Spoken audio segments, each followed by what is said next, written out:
at IllinoisJobPost.com. That's IllinoisJobPost.com. This website is part of a broad radio and internet employment campaign available through the Miller Media Group. Contact your account manager or email sales at randyradio.com for more information. IllinoisJobPost.com is where we put the power of radio and the internet to attract prospective candidates. Tuning into the baseball game, monitoring the incoming storm, catching your favorite talk show. These are just a few of the reasons more than 80 million Americans depend on AM radio each month. And did you know AM radio is the backbone of the emergency alert system? It's reliable, free, and public safety depends on it. Text AM to 52886 and tell Congress we need AM radio in cars. Message and data rates may apply. You may receive up to 4 messages a month, and you may text STOP to stop. This message furnished by the National Association of Broadcasters. Your friend in Central Illinois, WHOW. Top of the morning. Thanks for being with us. I'm your host today, Seth Lawrence. The WHOW Morning Show streams to Facebook and YouTube. It's brought to you by Peterson Insurance, your Pekin Insurance agent in Clinton. My guest in studio today is Rennie Cluver, Executive Director of the Clinton YMCA. Good morning, Rennie. How are you? Good morning. I'm blessed again today. Wonderful. Very good. How did Great go today? It was a awesome class. We had 9 people this morning. Wow, man! I'll tell you what. It feels like the course, Les Mills groups are getting more and more people. Like my wife comes home from Tuesday, Thursday pump and says there were 8, 10, 12 people plus in some of those groups. So I don't know, Rennie. We're getting close to maybe having to move back to the gym. Yep, we talked about that this morning. We probably had room for one more person. Yeah. Now I can sometimes move to the stage to free up a spot, but then I can't do any overhead stuff because I hit the ceiling. So try to stay down as much as I can. Just go back to the gym. That's there you go. Yeah. No, that's a great problem to have, though. Yes, so many. What do you attribute that to? Well, Survivor is helping. People are trying to get their hours in to stay in survival mode for that program. Right. Excuse me. And I feel that people that are, because we got a lot of new people, they like the feeling of accountability.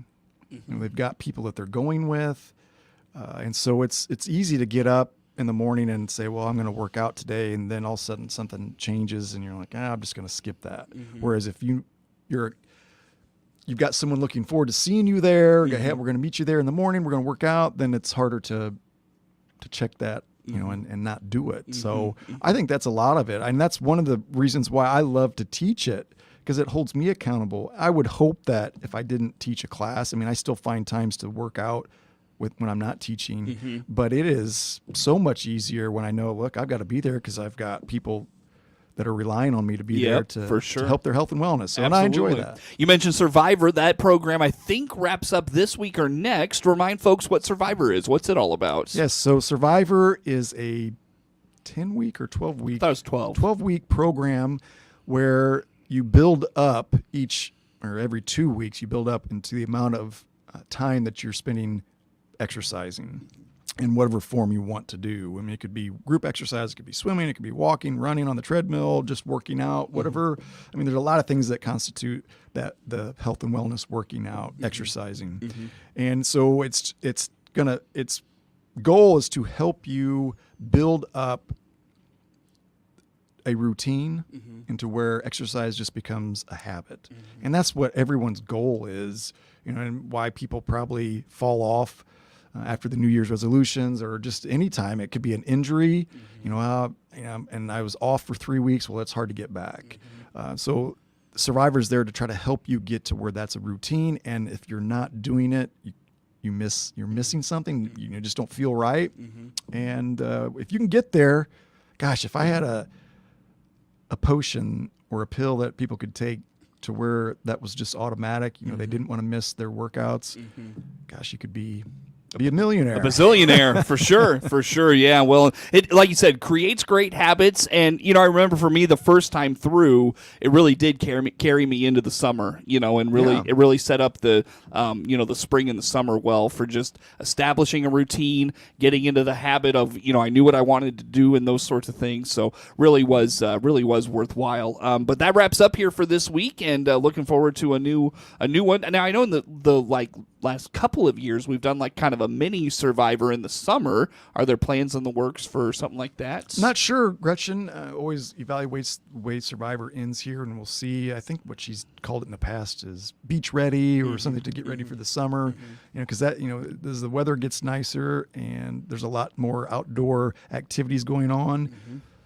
We're looking for those outdoor activities. Well, and people exercising, that cuts into some of their time. But I think it also it makes available more time outside to exercise. People love to get out and walk. I mean, I'm not a big treadmill person. I'd much rather be outside doing things, and that constitutes, just walking around outside is exercise. It's been a great winter for walking outside. It really has. We've been lucky. Yes, we have. Yes, we have. So very good. Well, Survivor wraps up this week, and of course we are, kind of just transitioning into the springtime. I know we've got spring break coming up the 25th through the 29th. This will kind of be a precursor to our next topic, but let's talk YZone Extreme for spring break. Rennie, just remind folks what YZone Extreme is all about. Good. YZone Extreme, if you're not familiar with the before and after school program of just YZone. YZone Extreme is the program we run on days that school is not in session, but yet as a parent, as a guardian, you still need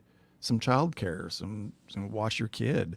And so we host YZone Extremes, and those are at the YMCA. It's an all-day. It's like a day of camp, summer camp, and you can drop off at 7 o'clock and pick up at 6 o'clock in the evening. I ask that you bring a lunch, be prepared for them to swim. There's games and activities that are scheduled throughout the day. There's snack time. If it's nice, they'll walk down to the park or do things outside.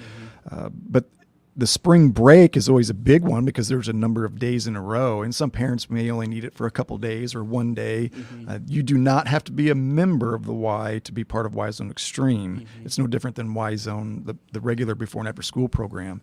But we do ask that if you are going to use YZone Extreme, that you pre-register, because that helps us knowing who's going to be there, how many to expect, so we can make sure we've got enough snacks, we got enough staff. The staffing is the big one. One thing that is I hate to do is have our staff be sent home because we didn't have enough kids. There's a couple staff like we thought we needed 4 staff, we only need 2, so you guys are going to go home. So it's easier to schedule staff and be prepared as far as a budget goes, knowing the number of kids. Right, very good. So how does one register? When do they need to register by? What do they need to know when they call to register? Sure, a lot of that information, if you're a normal attendee of YZone, you're going to be getting that information from YZone when you pick up or in the morning when you drop off. You can ask a YZone coordinator at those times of the specifics. You can call the YMCA. You can ask for Melinda. Melinda's one in charge of that, and she can kind of give you the more specifics on the exact days. I know you'd asked me about Good Friday. I wish I had that answer. Or we open on Good Friday. I think most times we've stopped doing it. It's almost like the Friday after Thanksgiving. Most people are taking that day off. But to double check, just call the Y or ask a coordinator on the dates that we're going to be open. Very good. Well, you mentioned it is, YZone Extreme is kind of a scaled down version of Camp Osage, which again comes up this summer. Rennie Cluver, Executive Director of the Clinton YMCA, in studio with us. So let's go there next, Rennie. Talk Camp Osage. I mean, my last guest talked about a little bit of snow flying outside. There's some flurries out there. So, we're coming up on spring break. Summer break will be here before we know it. So let's talk Camp Osage. Yes, in Camp Osage registration, we are anticipating a April 1st registration date as far as it would be open. The nice thing that I feel that we've been very fortunate as an organization, as a program for Camp Osage, is that we don't have a limited number of spots. That would be, I guess that would be a good thing to have, where if we had to cut it off at the first 100 kids that sign up. And we very well could have to do that sometime based on the number of staff people that we have. But we haven't had to do that. So yes, April 1st is the registration date that it's open. We want parents the best would be to register early, just so that we do know a number of kids to anticipate. So that, again, going back to the staffing, we want to know how many kids or how many staff members we may need on a given summer day so that we could run camp. So April 1st is that anticipated date. There'll be an updated parent handbook of any new changes that we have. Most parents, most of the changes, and we're still toying with some different possible changes, but it won't be anything major. If anything, it'll just be a benefit to parents and maybe on how the payment goes. And we haven't increased the cost of camp for 2 or 3 years. It may have to go up $1 just to help us. You think about everyone's pretty much up to minimum wage now. And so with a full staff making $15 an hour, and then your coordinators, adult staff, are making more than that, we are trying to limit how much we have to increase it. But if there is an increase, it'll be only $1. So it would go, I think, from 37 to 38 on that.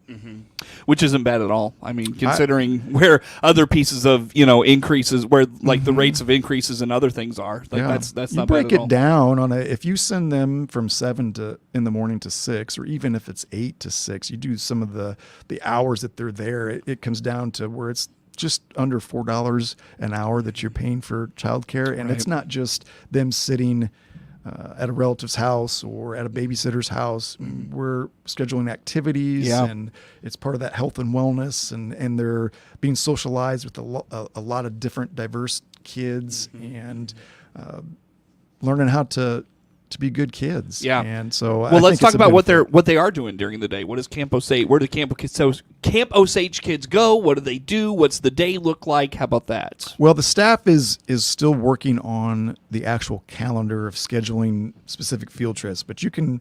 I'll just give you a typical week would be, certain days they're going to swim, right? Certain days they're going to go to Weldon Springs, and specific activities will be scheduled around those days. As far as, hey, we're going out today to do Olympics or something, or maybe we're going to fish. They do schedule the younger kids. They'll tend to schedule some things with the Illinois Department of Conservation out there, Patty, that helps, and we'll schedule some specific programming. Maybe it's educational towards different types of algae that's in the water, or the growth of a tadpole. It's just different things based on number of kids and what their interest is. So that's even possible. There's days that they'll go to the Kiwanis Park, which is right behind the Y. There's days that they'll take a field trip to a water park instead of just swimming at the Y. They will go to Farmer City Pool in the summer. So there's a lot of different things that we do to keep them active. There's some downtime too. Let's go to the gym and let's get the scooters out, or let's play tug of war. There's a lot of different activities that they schedule. That's the importance of, and it's good for the staff as well as the kids, is to try to keep it fresh. Well, and I know you've mentioned in the past, trying to not just cater to the kids that enjoy the outdoors, cater to those kids that, maybe they're not as outdoorsy, but they come to camp and maybe they want to draw, or they want to, just do kind of those artistic things. You try to cater to them as well. Speak to that a little bit. I think that's a benefit of the camp, that, it's not just about getting them outside. I know the slogan is, we'll send them home tired, hungry, and dirty. Well, that could be the case, and it really is up to your child on how much they want to participate in different things. But there's times to where if they just want to sit down at a tree and read a book, they're going to have that option. Sure. Very good. Well, Rennie, just in the meantime, you mentioned April 1st will probably be the opening for that Camp Osage registration. If folks want information between now and then, they just want to learn more about the camp, what's the best way to do that? Well, by April 1st, we should have all that information on our website under the Camp Osage. Right now, if you go to it, there's not there, because I didn't want to have misinformation from last year. So we'll get that updated and put on there, and that would be the best way to read through the information. You can download a registration form there too, the parent handbook, everything will be right there. Sure, very good. Look forward to it. The website is?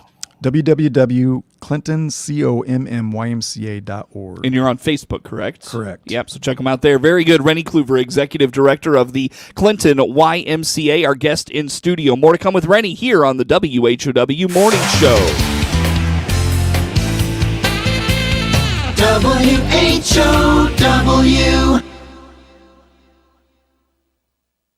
WHOW. .org.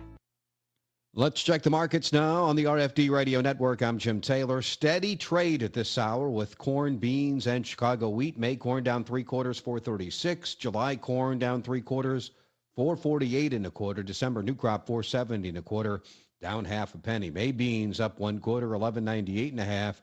July beans up half a penny, 1213, and November new crop down 1 3/4, 1189.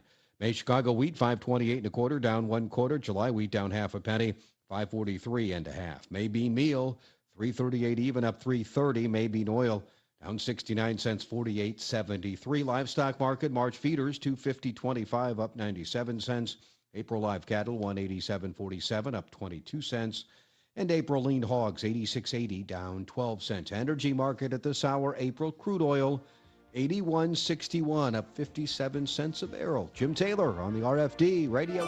Return to an active lifestyle and higher quality of living with Gibson Area Hospital Orthopedics. Your orthopedic health is important, and Dr. Brett Keller specializes in joint replacement, robotic total joint replacements, general orthopedic care, and fracture care. Warner Hospital provides award-winning orthopedic health to DeWitt County with Gibson Area Hospital Orthopedics. Now scheduling patients at the Warner Specialty Clinic in Clinton. Call 217-784-4340. Your own home without the maintenance. If you're 55 or better, a beautiful Liberty Village villa could be yours. This is Erin, and I invite you to come take a tour of our move-in ready villa. Click the Liberty Village icon at DeWittDailyNews.com. Simply the finest. DeWittDailyNews.com is the area's leading local news source 24 hours a day, 7 days a week. Get the latest local news, obituaries, police blotter, weather forecast, and more with no paywall. Head to DeWittDailyNews.com to get the local information you need to know. Your friend in Central Illinois, WHOW. Once again, a good morning. Thanks for being with us. I'm your host today, Seth Lawrence. The WHOW Morning Show streams to Facebook and YouTube, brought to you by Peterson Insurance, your Pekin Insurance agent in Clinton. Rennie Cluver, Executive Director of the Clinton Y, in studio with us today. And Rennie, spring sports and the outdoor activities are soon to pick up. What's spring bring here this year for the YMCA? Well, we've thrown a change up in our spring youth sports programs, where we're going to run our flag football program in the spring versus in the fall. And registration is still up for that. I know it goes through, I think, this full week here. And then it'll end and teams will be made. The nice thing is doing it in the spring, and it's it's not a full 7 or 8 week program. It's basically the month of April and that first week of May. But the head coach, Coach Bass at the high school, and a lot of their players are going to be helping with that. So that's such a bonus, collaboration with what we want the program to be. We want it to help the high school program, and you got to start it young. And so they'll be a major part of helping our volunteer coaches and coaching it themselves and roughing the games. The games are going to be on Sunday afternoons. Which is something different too, because we don't want parents to. I mean, we know kids are in other things and their weekends are busy. So we were hoping that Monday or Sunday at 1 o'clock in the afternoon, most people are open. They're back from church, and can find an hour or two to be out the field. So sure, you mentioned the field. That's a little bit of a change up this year as well. Speak to that. Yes, we're going to host the program this year out at Prairie Passage, which is the open green space lot where the old junior high used to be, just north of the Vespasian Public Library. And we're working on, we got a good collaboration with the Warner Foundation that takes care of that the Y will start running our outdoor programs there. So flag football and looking at soccer. Then again, in early fall or late summer was when we're going to start that. But with hopes of, future ideas. We're in the early stages of working on, a big project that we could do there on that space for the Y and the community when we're starting that process, and excited about what potential could be there for the future. And someday, hopefully you and I can talk about the big plans for that. And we can let the community know, but we're in the early stages of hopefully doing some great things there. That's awesome. Good stuff. We'll look forward to that as details come out about it. And so what will moving some of your, not just flag football, but maybe some of your other programs out there, what will that do for your I guess, opportunities? Like, what do you envision for, not to be too futuristic thinking, but just what do you hope that does for your programs, if you will? Well, the main reason for it is because we want the public to start getting used to YMCA activities being in that space. And and parking's going to be different than pulling in at Woodard Park over there where the old Webster School was. Right. But we want the public, community members, people that are driving. That's a better, highly trafficked area. Going through town off of Center Street and heading out of town to get on 51. A lot of people go through there, and to see bleachers and a shed possibly being there and kids playing flag football there and soccer. We want the community to see that and start asking questions about, gosh, who's putting that? And the whole big plan is to get the community used to seeing some activity out there. More exposure for the Y. Yeah, absolutely. Very good. So now will other activities happen out there besides flag football? Like, do you envision, whether it's a summer program or a fall program, do you envision more being done out there? Definitely. We could even use it for summer camp.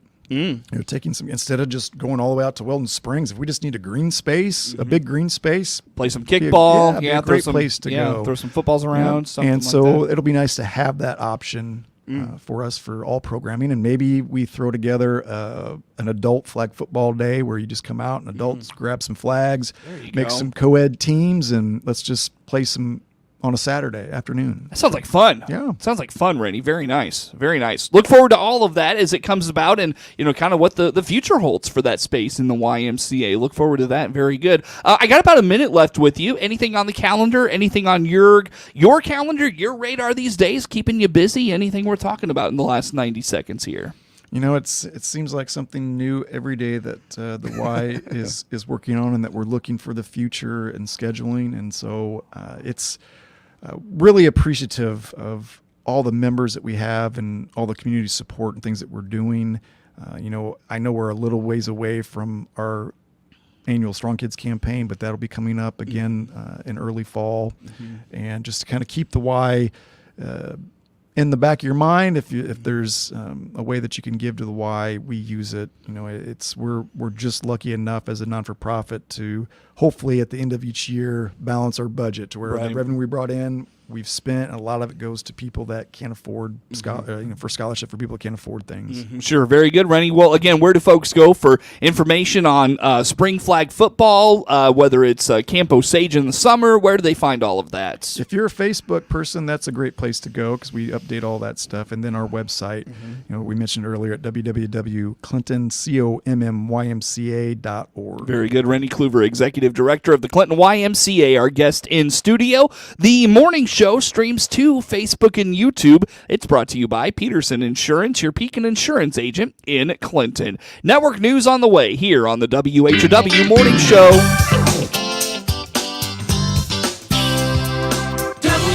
WHOW.